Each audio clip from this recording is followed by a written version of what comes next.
اوعك تظني انه تعبك ووجعك كان من الباب يلي سكرتيه، لا بالعكس، هو يلي حماكي.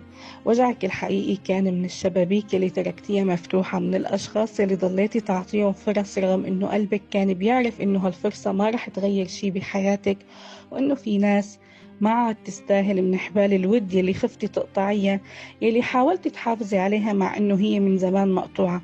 في مواقف نهايتها واضحة وانتي كنتي بس متمسكة ببقايا شي ما عاد إله روح.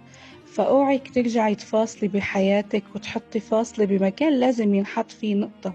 في أشياء ما عاد تستاهل التردد بحياتك ولا المساحة يلي عم تتاخد من روحك.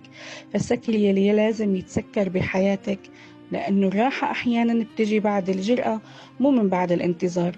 والقلب ما بيشفى إذا ضل معلق بنص الطريق. في ناس لازم يطلعوا من تفكيرك ومن حياتك، وفي مواقف لازم تنتهي، وفي أبواب وشبابيك لازم تنقفل لأجل سلامتك أنتي، مو لأجل حدا تاني، لأنه في أشياء ما عاد تستاهل لا وقتك ولا قلبك ولا دمعة من عيونك.